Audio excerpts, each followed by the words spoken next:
Senhora, se já existem essas negociações, se o presidente da Câmara, Arthur Lira, já chegou a conversar com a senhora sobre esse tema ou, por enquanto, está tudo dentro do campo da especulação? Boa noite.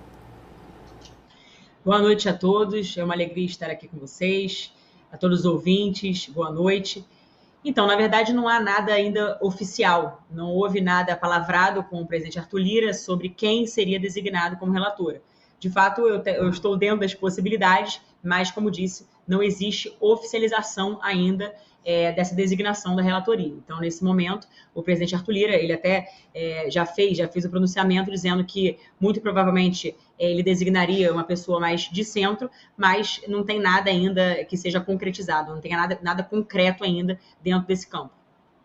A gente vem observando nos últimos dias uma pressão muito forte por parte aí de alguns setores da sociedade, especialistas, médicos, movimentos sociais em relação a esse PL que já foi aí taxado, por exemplo, de PL do estupro, né, ou relacionado aí à gravidez de crianças, exatamente porque ele pode aí colocar em risco alguns direitos já conquistados. Como é que a senhora observa aí toda essa repercussão e se a senhora, de alguma forma, não teme, né, ficar taxada negativamente caso seja escolhida para ser relatora desse PL? Na verdade, eu sempre digo que o rótulo é a arma dos covardes. Muitas pessoas rotulam porque, na verdade, não tem discursos, ou melhor, não tem como justificar o injustificável. Então, nesse caso, esse projeto é muito claro. A gente precisa trazer para o eixo da racionalidade, nós precisamos esclarecer sobre os pontos do projeto, porque, infelizmente, tem havido, né, muita distorção. Há muitas pessoas que estão falando bastante sobre o projeto, mas talvez não tenham sequer lido. Estão falando, vociferando, mas estão, na verdade, trazendo até narrativas falaciosas. Tem pessoas até divulgando fake news sobre o que trata o projeto. Então, eu quero rapidamente aqui esclarecer os pontos centrais do projeto.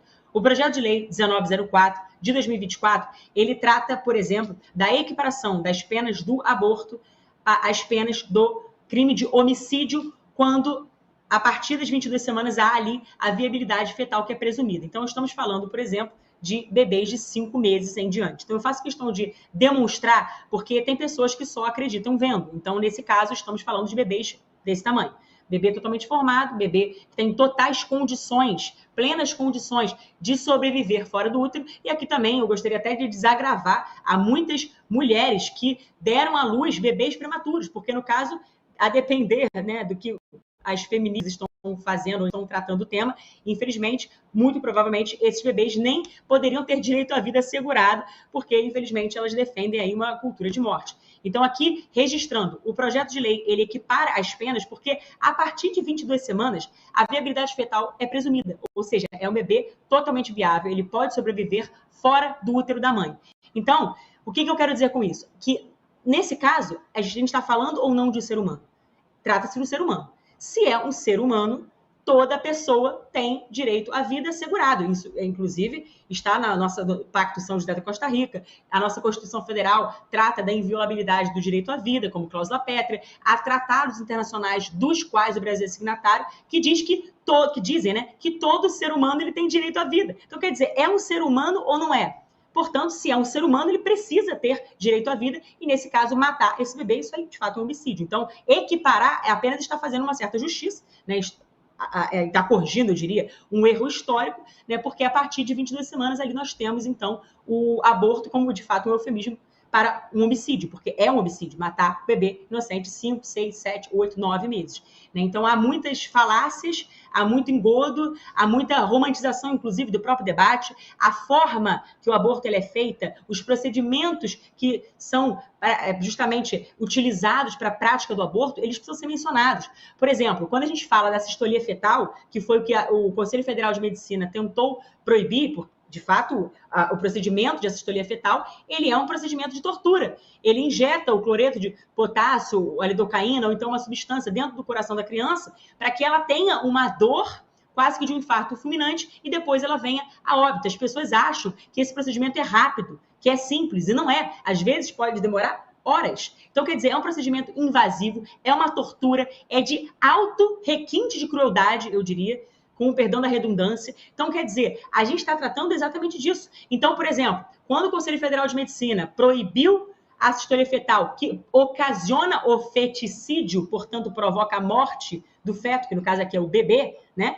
A gente percebeu aí o choro e o ranger de dentes, né, da parte de muitas feministas. Por quê? Porque é o procedimento que é utilizado. Agora, elas querem, muitas vezes, neutralizar e invisibilizar não só o bebê, mas querem neutralizar esse debate. E aí eu ouvi a vereadora aqui do PSOL, que me antecedeu, dizendo que estão rotulando, mencionando, né, no caso, o nosso lado, né, é porque é o discurso religioso, tentam neutralizar o debate ou até reduzi-lo, como se apenas fosse referente, né, quem fosse pró-vida e quem é a favor do projeto é porque é religioso. Não é verdade. Eu quero desagravar, inclusive, eu sou católica, mas eu quero desagravar os ateus, porque tem muito ateu que é favorável à vida, porque entende o valor da vida humana. Até porque quem é a favor de matar bebês inocentes que não cometeram crime e, portanto, não podem responder pelo crime de terceiro? Então, é sobre isso que o projeto trata. Essa equiparação das penas do crime de aborto ao crime de homicídio, porque, de fato, a partir de 22 semanas, eu acho que ninguém tem dúvida que se trata de um homicídio. Esse é o primeiro ponto. Sobre esse engodo de que o PL, ele favorece o estuprador, isso é uma grande mentira, uma grande fake news. Até porque, em primeiro lugar, sobre a questão das penas, eu faço questão de reforçar aqui, até para trazer luz a esse debate. Quando a gente pensa, por exemplo, o Código Penal, independente dessa questão do aborto propriamente dito, pensando na lógica do Código Penal. O que temos no Código Penal? Temos o crime de estupro, artigo 213 do Código Penal, cuja pena é 6 a 10 anos. Temos o crime de estupro de vulnerável, a pena de 8 a 15 anos. E no caso, por exemplo, o homicídio, que está dentro dos crimes contra a vida, em que temos ali o bem tutelado, né, o bem jurídico tutelado, é a vida. Então, nesse caso, no crime de homicídio, seria de 6 a 20 anos. É assim no Código Penal. Então, o que faz o projeto? Qual é a inovação? Ele apenas equipara. Se está equiparando ao crime de homicídio, vai ser a mesma coisa. É a mesma lógica. Entende? Então, esse é o ponto sobre o qual eu queria me debruçar, porque tem havido aí muitas discussões. E eu tenho dito também que quem defende, quem favorece estupradores não somos nós. Até porque nós não defendemos saidinha de estupradores. Nós não somos a favor de flexibilizar em nada. Pelo contrário, somos a favor de recrudescer, de enrijecer as leis penais, tornando-as mais duras.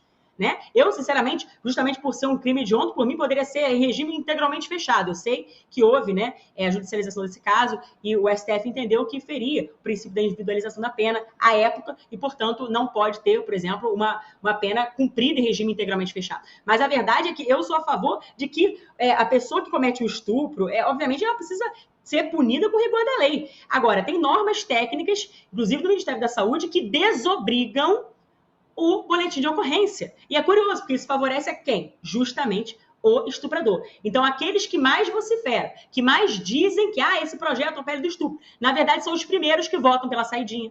São os primeiros que defendem desencarceramento em massa. Então, quer dizer, tem muito blá, blá, blá, tem muito mimimi, tem muito choro e ranger de dentes, tem muita narrativa e, na verdade, verdade mesmo, aí realmente a gente tem que trazer para o eixo da racionalidade para tentar trazer luz aqui onde há obscuridade sobre o tema.